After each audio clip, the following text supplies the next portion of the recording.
नमस्कार प्रिय दर्शकों, आप देख रहे हैं ज्योतिष मंत्र। प्रिय दर्शकों, हनुमान जयंती का पर्व अत्यंत निकट है। हनुमान जयंती के अवसर पर श्री हनुमान जी महाराज की जितनी अधिक जैसे भी संपन्न हो सके साधना करनी चाहिए, ताकि हनुमान जी कृपा प्राप्त हो सके।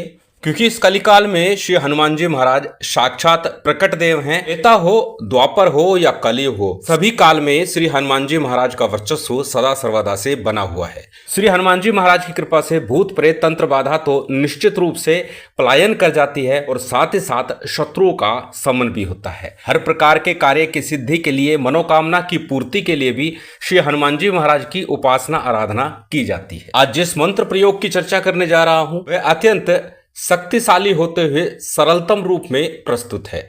और अक्सर सुनने में आता है कि फला व्यक्ति ने फला व्यक्ति के ऊपर भूत चढ़ा दिया है, जिन्न लगा दिया है, प्रेत लगा दिया है, जिससे कि कार्य धंधा चौपट हो गया है, परिवार में अशांति बन गई है, कलह कलेश का वातावरण रहने लगा है। परिवार का फला सदस्य पहले बहुत अच्छा था, परंतु अब इसके स्वभाव में परिवर्तन हो गया है। अब मान सम्मान किसी का नहीं करता, छोटे बड़े का लिहाज नहीं करता है, आए दिन घर में कलह का वातावरण बनाता है, सबको मारने दौड़ता है। पता नहीं इसे तो क्या हो गया है। पूछने जाते हैं, कहीं पता करते हैं तो पता लगता है इसके ऊपर भूत लगाया गया है, जिन्न लगाया गया है, प्रेत छोड़ा गया है, शमशान क्रिया की गई है। तो ऐसी परिस्थितियों से बचने के लिए, ऐसी परिस्थितियों के निराकरण के लिए ही आज का ये मंत्र प्रयोग है। आरंभ में ही बताया और आप सभी जानते भी हैं कि हनुमान जी महाराज का नाम लेने मात्र से भी भूत प्रेत पिशाच आदि पलायन कर जाते हैं। परंतु विधि विधान के साथ जब उनकी आराधना की जाती है, साधना की जाती है, तो किसी प्रकार का संकट परेशानी रह ही नहीं पाती। प्रिय दर्शकों, पूर्व में एक उतारा बताया गया है। यदि बार बार आपके प्रयास असफल हो रहे हैं, भूत प्रेत तंत्र बाधा बनी हुई है, तो एक बार पहले उस उतारे को कीजिएगा, उसके बाद ही कोई अन्य प्रयोग कीजिएगा, तभी प्रयोग पूर्ण रूप से सफल होंगे। आज जिस प्रयोग की चर्चा कर रहा हूं वह पूर्ण रूप से सार्थक है, सिद्ध है, साबर मंत्र है। भूत प्रेत को बांधने के लिए, हटाने के लिए, मूल रूप से उन्हें बांध करके दूर भगाने के लिए है। और जब इस मंत्र का प्रयोग किया जाता है तो भूत हो, प्रेत हो, तंत्र हो या फिर मरी मसान हो, जिन्न हो या अन्य कोई पराशक्ति हो, बुरी शक्ति हो, सभी को यह मंत्र बांध करके आपके घर, परिवार, व्यापार से दूर फेंकाता है। तो चलिए अधिक विलंब न करते हुए जान लेते हैं किस प्रकार इस मंत्र का विधान करना है, कैसे करना है, किस प्रकार करना है। प्रिय दर्शकों, यहां पर एक बात और बताना चाहूंगा।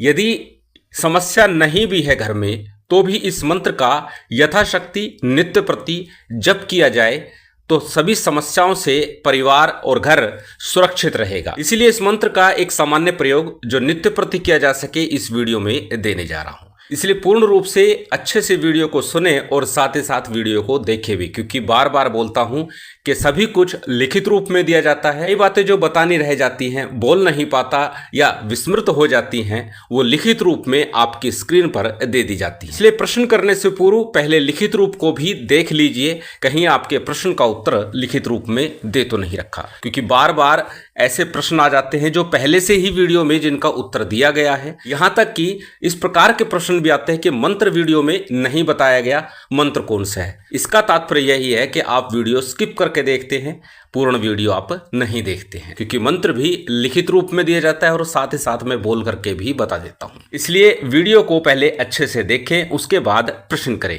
चलिए बात करते हैं आज के मंत्र प्रयोग की। सर्वप्रथम हमेशा की तरह बात करेंगे सामग्री की। सामान्य पूजन सामग्री जिसमें अक्षत, पुष्प, धूप, दीप, नैवेद्य, फल, फूल, मिष्ठान, जो आपका सामर्थ्य हो, जितनी आपकी व्यवस्था हो वो ले लीजिएगा। विशेष कुछ भी नहीं है। भोग के लिए भी आप स्वतंत्र है, जो आपका सामर्थ्य हो, जितनी आपकी व्यवस्था हो, लड्डू का हो, चूरमे का हो या फिर कोई अन्य व्यवस्था आपके पास है, उस प्रकार का भोग श्री हनुमान जी महाराज को आप लगा सकते हैं। सभी सामग्री आपकी स्क्रीन पर है, इसे नोट कर लीजिए। बात करते हैं किस दिन किस समय इस मंत्र का आरंभ करना है। जैसे मैंने आरंभ में कहा, हनुमान जयंती के पर्व से इसका आरंभ किया जा सकता है, अथवा किसी भी सिद्धि योग मुहूर्त में इसका आरंभ किया जा सकता है। विशेषकर शनिवार अथवा मंगलवार का दिन हो तो ज़्यादा उत्तम होगा। जिस दिन सिद्धि योग बन रहा हो उस दिन से इस प्रयोग को आप आरंभ कर सकते हैं। कब करना है?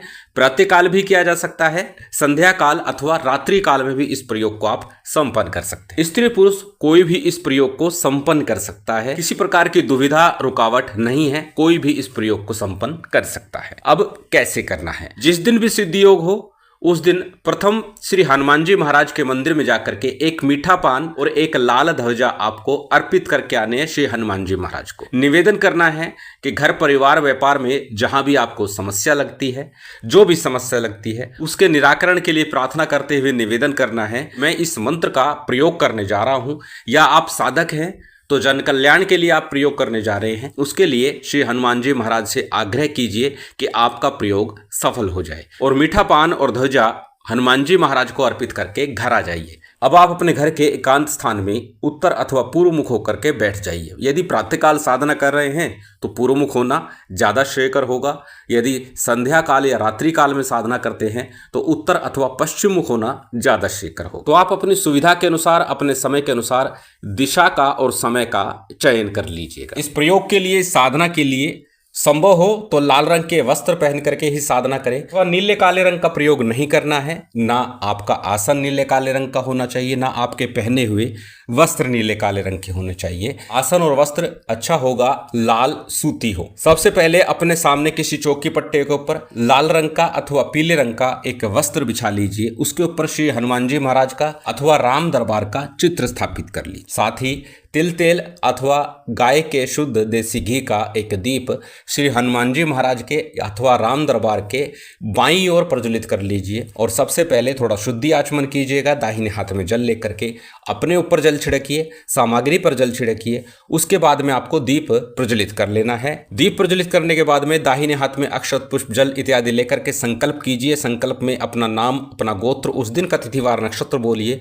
फिर अपनी कामना बोलिए, किस कार्य के लिए, किस काम के लिए आप ये प्रयोग संपन्न करना चाहते हैं। संकल्प के उपरांत संकल्प के लिए लिया गया अक्षत पुष्प जल इत्यादि किसी थाली प्लेट में अथवा दीपक के सम्मुख छोड़ दीजिए। इसके बाद में हमेशा की तरह सामान्य पंचदेवों का पूजन कर लीजिए। गणपति का, गुरु का, कुलदेव, पितृदेव, स्थान देव। ये सामान्य पूजन विधान प्रत्येक साधना सिद्धि के दौरान मैं बताता हूँ और अनिवार्य रूप से कर लेना उत्तम होता है। पंचदेवों के पूजन के बाद श्री सीताराम जी का, श्री हनुमान जी महाराज का और भैरव जी का भी सामान्य पंचोपचार, अष्टोपचार या षोडशोपचार, जितनी व्यवस्था, जितनी सामग्री, उसी प्रकार आप पूजन संपन्न कर लीजिए। सामान्य पूजन विधान आपका संपन्न हुआ। जब सामान्य पूजन विधान संपन्न हो जाए उसके बाद गणपति और गुरु मंत्र का जप करना है। चाहे 11-11 बार करें, परंतु गणपति और गुरु मंत्र का सामान्य जप अवश्य कीजिए। यदि आपने गुरु दीक्षा नहीं ली है तो आपको भगवान शिव के पंचाक्षरी मंत्र अथवा गुरु गोरखनाथ जी के ओम गुरु गोरक्षनाथाय नमः अथवा ओम शिव गोरक्षनाथाय नमः मंत्र का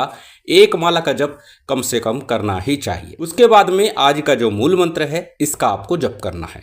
मंत्र अत्यंत सरल, आपकी स्क्रीन पर है, स्क्रीनशॉट ले सकते हैं, किसी कॉपी नोटबुक में नोट कर सकते हैं। मंत्र को एक बार बोल करके बता देता हूं। मंत्र इस प्रकार है। ओम नमो हनुमान, वज्र का कोठा जिसमें पिंड हमारा पैठा, ईश्वर कुंजी ब्रह्म का ताला, मेरे आठों याम का यति हनुमंत रखवाला, ऐठक बांधो बैठक बांधो, 8 हाथ के या बांधो, बांधो सकल शरीर, भूत आवे भूत बांधो, प्रेत आवे प्रेत बांधो, मरी मसान चटिया बांधो, मटिया आवे मटिया बांधो, बांध दे फांद दे लोहे की डोरी, शब्द का बंधन काकर बांधे गुरु के बांधे, गुरु कौन महादेव पार्वती के, बांधे जा रे भूत बंधा जा। इस मंत्र का आपको नित्य प्रति एक माला जप अवश्य ही करना है। कितने दिनों तक करना है? 21 दिन तक लगातार करना है। यदि ग्रहण काल में इस मंत्र को जपते हैं तो जितनी देर ग्रहण काल चलता है उतनी देर ही जप किया जाता है। इसके अलावा अन्य दिन जप करने की आवश्यकता नहीं होती। दीपावली, होली पर भी मात्र 11 माला जपने मात्र से ही यह मंत्र पूर्णतः जागृत होकर, सिद्ध होकर आपके कार्य की सिद्धि करता है। अब इस मंत्र का प्रयोग कैसे करना है? इस मंत्र के द्वारा भूत प्रेत पीड़ित व्यक्ति के झाड़ा लगाया जा सकता है। जल को सामने रख करके उसके ऊपर मंत्र जाप कीजिए, 11 बार मंत्र बोलिए और अपनी मध्यमा यानी मिडिल फिंगर, सबसे बड़ी उंगली दाहिने हाथ की मध्यमा उंगली से उसके ऊपर त्रिभुज बनाइए और हम बीज लिख दीजिए और इस मंत्र का 11 बार उच्चारण कीजिए और वो जल रोगी को पिला दीजिए, जिसको भूत प्रेत तंत्र बाधा है उसे पिला दीजिए। शीघ्र ही भूत प्रेत तंत्र बाधा से उसको मुक्ति मिल जाएगी और जल पिलाने से उसके अंदर जो समस्या है, परेशानी है, भूत है, प्रेत है, जिंद है, जो भी है वो आपको बोल करके बताएगा कि समस्या उसकी क्या है। साथ ही साथ इस मंत्र के द्वारा लाल रंग के धागे को अभिमंत्रित करके दिया जा सकता है। 21 बार मंत्र बोल करके 21 गांठ लाल रंग के धागे में लगा दीजिए और रोगी को पहना दीजिए। जितना सरल मंत्र है उतना ही सरल इसका प्रयोग भी है। झाड़ा लगा सकते हैं, जल पिला सकते हैं, गंडा ताबीज बना करके दे सकते हैं और साथ ही साथ कील अभिमंत्रित करके पूरे घर को इससे कीला जा सकता है। एक ही मंत्र से सभी कार्य संपन्न हो जाते हैं। अत्यंत सरल मंत्र, अत्यंत सरल प्रयोग विधि, करके लाभ अवश्य उठाइए यदि आप भूत प्रेत तंत्र बाधा से पीड़ित हैं। शक्ति की विशेष कृपा आप सभी को प्राप्त हो, यही कामना है। उम्मीद करता हूं आज की ये जानकारी, ये वीडियो आपको अच्छी लगी होगी। यदि अच्छी लगी हो तो कृपया लाइक कीजिएगा, शेयर कीजिएगा। यदि चैनल पर नए हैं तो सब्सक्राइब कर बेल आइकन बटन दबा दीजिएगा। जय माता दी, जय श्री राम।